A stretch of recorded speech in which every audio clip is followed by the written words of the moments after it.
جميل. بسم الله الرحمن الرحيم والصلاة والسلام على أشرف المرسلين سيدنا محمد النبي الأمي وعلى آله وصحبه أجمعين أما بعد. إن شاء الله هنبدأ النهاردة يا باشمهندسين فيديو صغير خالص بيتكلم بس يعني إيه أصلا دارت، أو إيه الفرق ما بين دارت وفلاتر.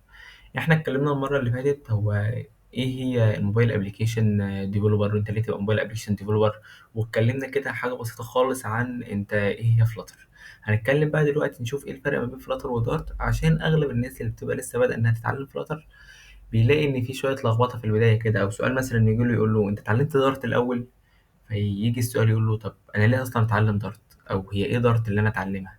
يقول له عشان هتكتب بقى كود فلاتر. يقول له طب استنى، هو مش أنا المفروض بذاكر فلاتر بكتب كود فلاتر؟ يعني كود فلاتر المفروض يتكتب بفلاتر مش بدارت. فهنبدأ النهاردة بقى نوضح أصلا إيه هي دارت وإيه هي فلاتر، ونشوف هنستعملهم إزاي يعني، أو نشوف إيه الفروقات اللي بينهم عشان الموضوع ده ما يسببش أي مشكلة لأي حد إن شاء الله في المستقبل. نبدأ كده نتكلم أول حاجة عن دارت. فبيقول لك إن دارت دي هي بروجرامنج لانجوج اتعملت أو اتعمل لها ديزاين بواسطة اتنين، واحد اسمه لارز باك والتاني اسمه كاسبر ليند. واتعمل لها ديفلوبينج أو ديفلوبد باي جوجل. ودي نقطة مهمة جدا لما تيجي تبص عليها، إنك تبص إن مشروع بحجم دارت أو فلاتر مدعوم من جوجل وبيتم تطويره بواسطة جوجل. وطبعا جوجل مش شركة صغيرة، جوجل بتعمل دراسات عشان تشوف أحسن حاجة لليوزر، علشان الناس تفضل مستعملة منتجاتهم. فمعنى إنها شغالة على بروجكت كبير بحجم دارت، أو معنى إنها شغالة على بروجكت كبير بحجم فلاتر، معنى كده إن البروجكت ده مش يوم أو اتنين وخلاص وهيروح، لأ ده هو المستقبل. تمام. لأن جوجل من الشركات اللي تؤثر في مستقبل التكنولوجيا في العالم يعني، مش شركة صغيرة. طيب وبعد كده بيقول لك بقى إيه، إن تم كشف الغطاء أصلا عن دارت.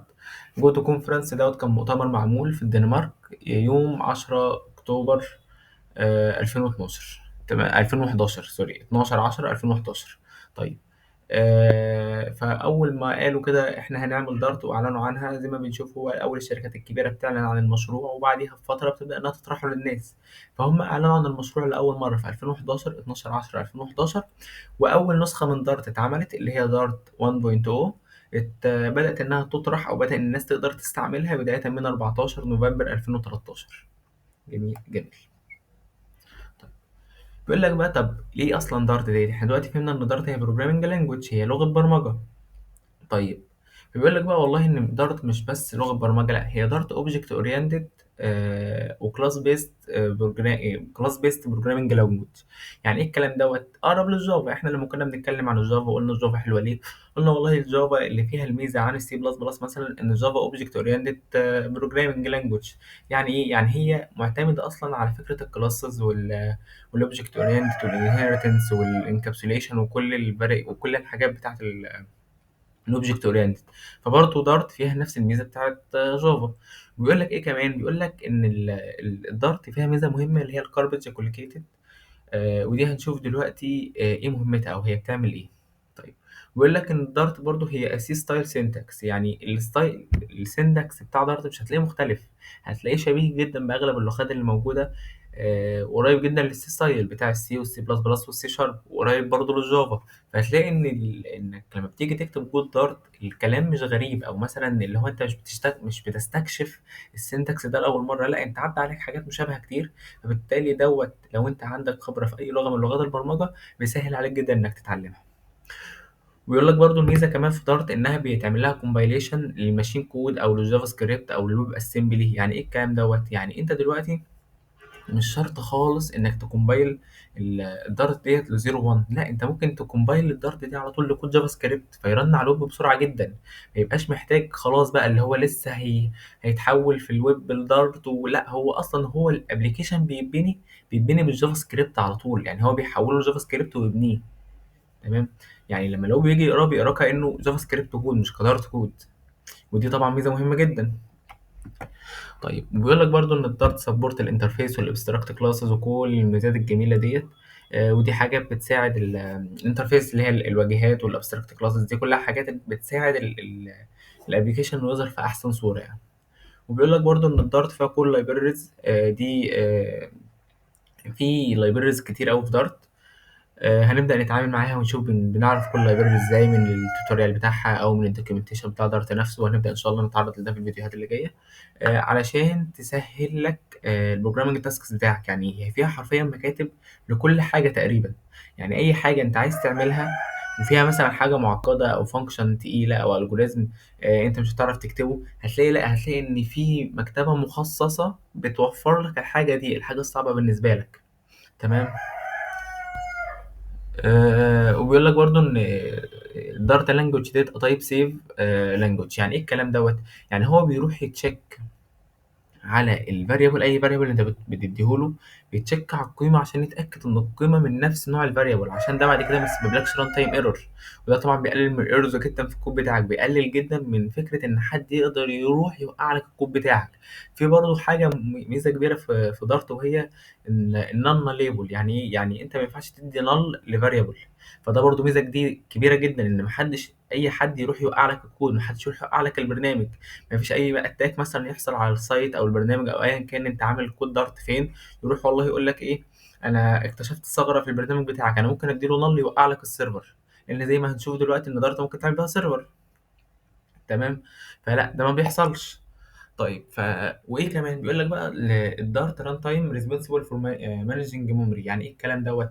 يعني الدارت بتظبط لك الميموري، بتعمل مانج للميموري.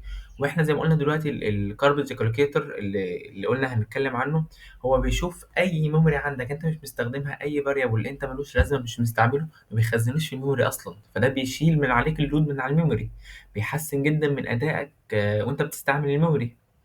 تمام.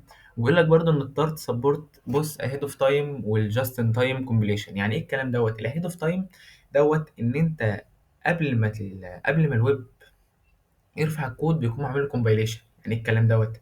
يعني احنا بس هناخد مثال كالويب بس، طبعا يعني ايه ده منطبق على كل البلاتفورمز.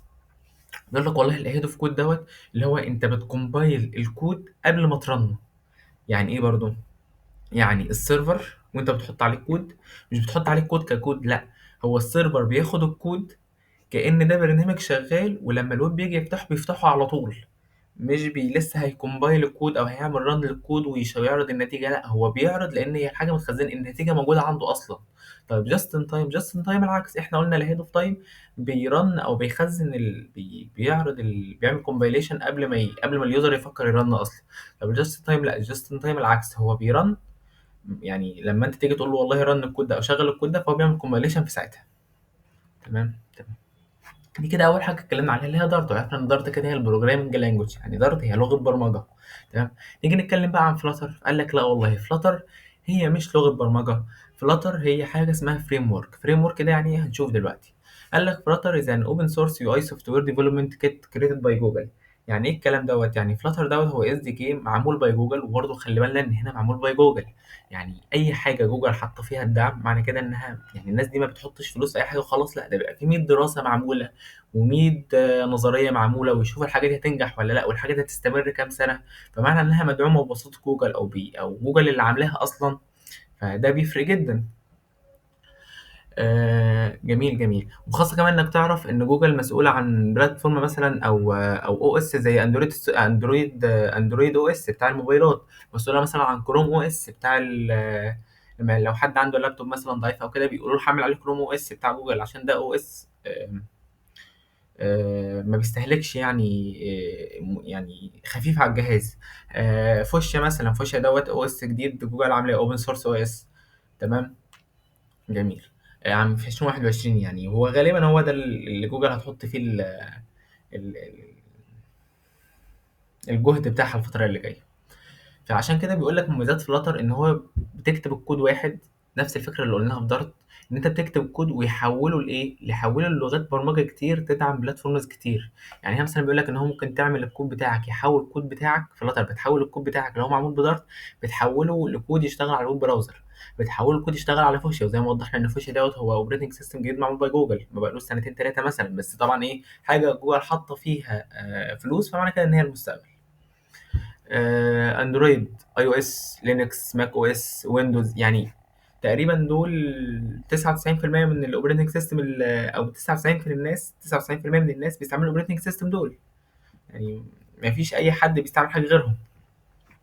بيقول لك بقى ان فلاتر برضو تم الاعلان عنه في 2015، وتم اطلاقه في 2017. طيب انت لو جيت بصيت هتلاقي ان مثلا من 2017 لحد دلوقتي اتعمل 100 تحديث لفلاتر. طبعا 100 100 ده رقم كبير، مش رقم عشوائي يعني، مش ده الرقم الحقيقي. مع اقصد ان هو تقريبا كل فتره صغيره جدا بيعملوا ابديت لفلاتر. معنى كده ايه؟ معنى كده ان اللغه مش يعني اي بيكتشفوا اي حاجه فيقوموا مصلحينها على طول، اللي هو يعني ما فيش اي مجال للخطا في فلاتر. طيب وبيقول لك برضو ان حاليا بقى، يعني تخيل ان اللغه لسه معموله في 2017 او اطلقت في 2017، وحاليا هي ثالث اشهر او ثالث فريم ورك استعمالا على مستوى العالم هي فلاتر. فده يوضح لك قد ايه فلاتر ديت يعني مؤثره جدا، او يعني منتشره جدا حاليا، مع انها مش قديمه. يعني 2017 ده مش وقت يعني، او مش مسافه. طيب آه، بيقول لك بقى طبعا تستعمل فلاتر ليه. اول حاجه قلنا اللي هي السنجل كود بيز، اللي هو انت بتعمل الكود بيز مره واحده تكتب كودك مره واحده ويحمله كل في البلاتفورمز التانيه. يعني احنا قلنا الميزه دي كتير قوي، والمفروض تكونوا حفظتوها خلاص او زهقتوا منها. تاني حاجه برضو ميزه مهمه جدا جدا جدا في فلاتر هي الهود ريلود. طيب انت دلوقتي لما بتيجي تكتب اي كود، وهنشوف دلوقتي لما نيجي يعني الفيديوهات الجايه ان شاء الله لما نبدا نتعامل بفلاتر هنفهم ايه هي الهود ريلود وهنبدا نستعملها. بس كلمات بسيطه عنها، انت لما بتيجي تكتب اي كود، بتكتب الكود بتاعك وبعد كده بترن، فيقوم الكومبايلر عامل كومبايليشن للكود بتاعك كله، تمام، ويبدا يعرض لك النتيجه.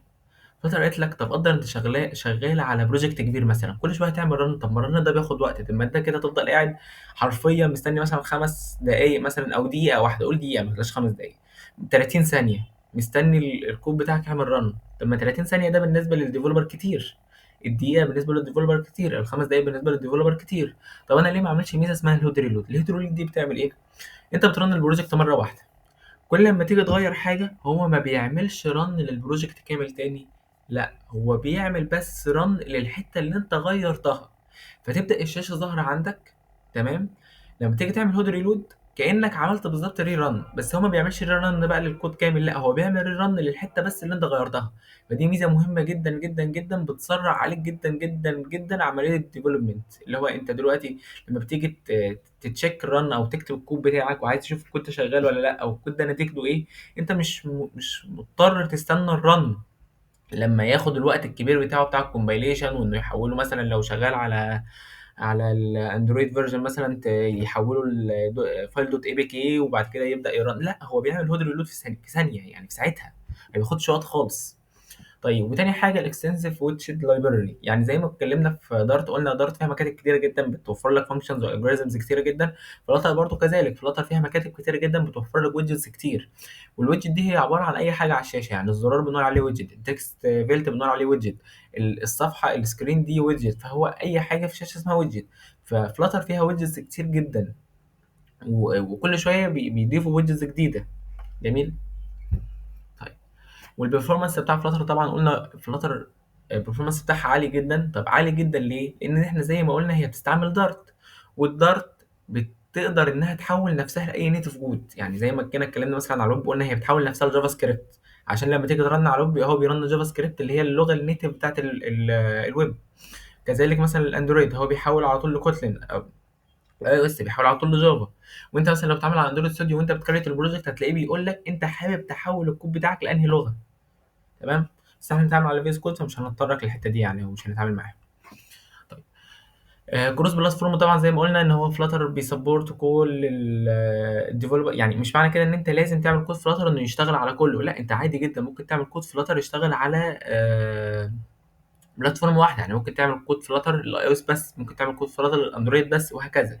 لو انت يعني مثلا لو انت تقول والله ايه اصل انا فلاتر ديفلوبر، فانا لو حد جالي عايزني اعمل له اندرويد ابلكيشن هقول له لا والله ما اعرفش، انا ما بعرفش اعمل كله مع بعض. لا عادي خالص، انت ممكن تعمل اندرويد ابلكيشن بس، ممكن تعمل اي او اس ابلكيشن بس، ممكن تعمل ويندوز ابلكيشن بس، وهكذا.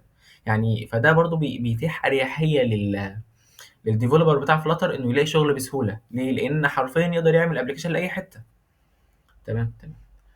بس لحد هنا دي تكون نهاية الفيديو بتاعنا. هو فيديو خفيف بس يوضح لك ايه الفرق ما بين فلاتر ودارت. زي ما وضحنا كده هي فلاتر بقى مش لغة برمجة، فلاتر هي فريم ورك. الفريم ورك دوت بيعتمد على ايه؟ على دارت كلغة برمجة.